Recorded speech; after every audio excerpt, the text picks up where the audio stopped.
was a family I worked with in my last year of hospice. A father in his early 70s. Lung cancer, late stage. He'd been a carpenter his whole life.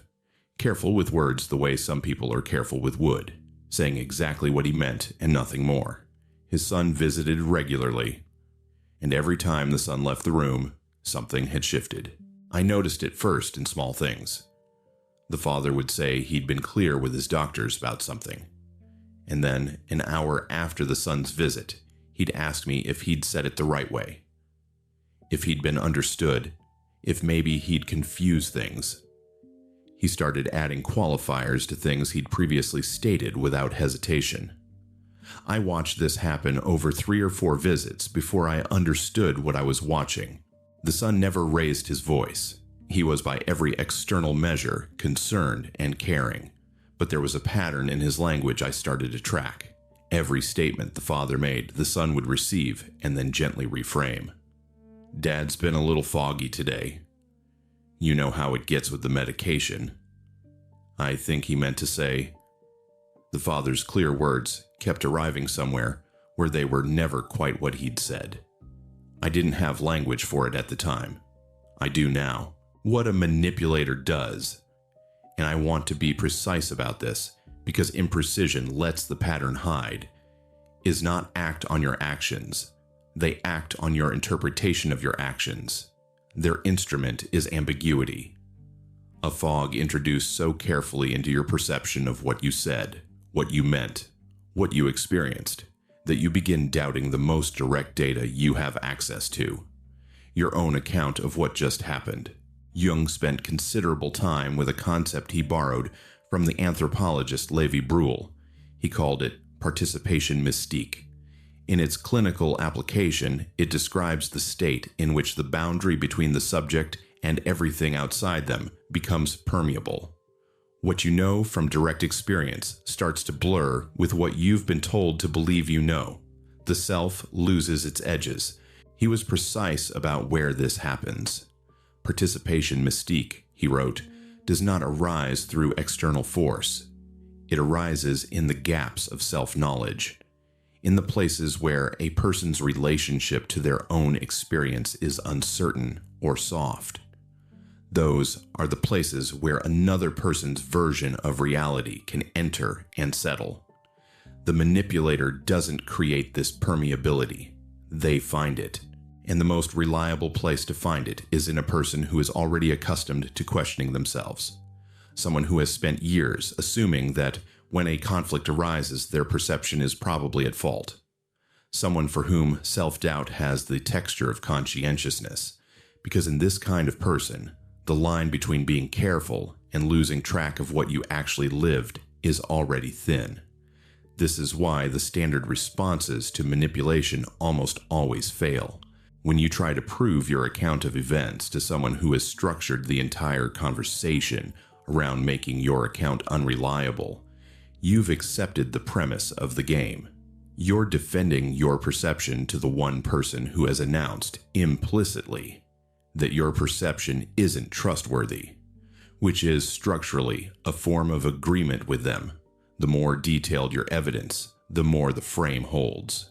Every piece of proof you offer is received inside a context where your ability to gather accurate evidence is already in question.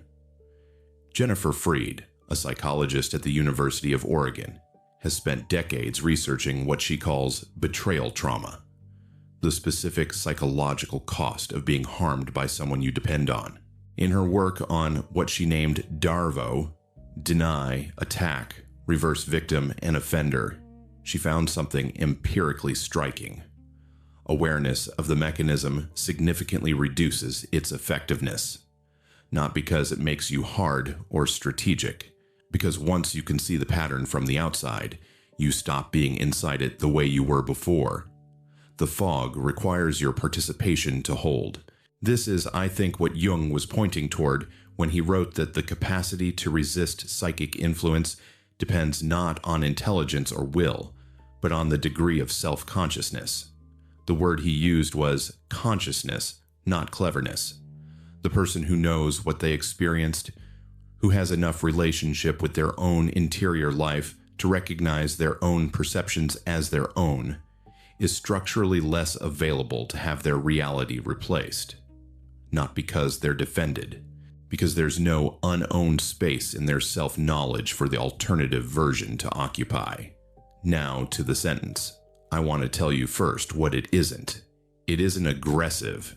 It doesn't require the other person to admit anything. It doesn't win the argument. It exits the argument, which is entirely different. The sentence is, I'm clear about what happened, not delivered as an accusation, not with volume or heat, said quietly, with the particular calm of someone who has decided not to spend another hour defending the validity of their own experience.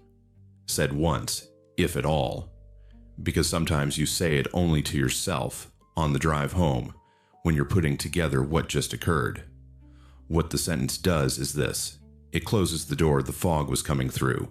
The manipulator's leverage is your doubt about your own perception. Remove the doubt, not by resolving the argument, not by establishing what objectively happened, but simply by knowing what you know. And there is nothing left for the technique to work on. You can't gaslight someone who isn't confused, not because they're invulnerable, but because the mechanism requires a gap in self-certainty that isn't there. Jung wrote about individuation, the long, non-linear work of becoming more wholly oneself, in terms that are relevant here in a way people don't often notice. He observed that the individuated person, the one who has done enough interior work to know what they actually perceive and feel, doesn't become harder to connect with. They become more honest, more present, because there's no background program running, no subtle negotiation between their experience and someone else's version of it. There's a cost to that clarity too. It means accepting that some conversations won't resolve. Some people need you to be confused, and the moment you stop being confused, something in the relationship shifts. Sometimes peacefully, sometimes not. The father in that hospice room found his own version of the sentence eventually. Not in those words. But there was a morning, about 2 weeks before he died, when his son made one of his usual reframes, and the father just looked at him for a long moment and said, I know what I said. Quiet. No argument. Just the statement of a man who had decided to trust his own account of his life. That was the last time the son tried it. I'm not offering this as a guarantee of anything. Some situations are complicated, and the sentence isn't a shield. But here is what it reliably does. It returns you to yourself, after conversations that leave you wondering whether you're the one who's mistaken, after exchanges that seem designed to leave you less certain than you were when you walked in. Jung wrote, in his late work on individuation, that what the psyche most needs is not protection from the external world. It is a sufficiently developed relationship with itself, clear enough that when someone offers you an alternate version of your own experience, you can receive it without losing the thread of what you actually lived. You don't have to defend your experience to have it. You just have to know what it was. And that, it turns out, is the sentence. Not because it's clever, because it's true.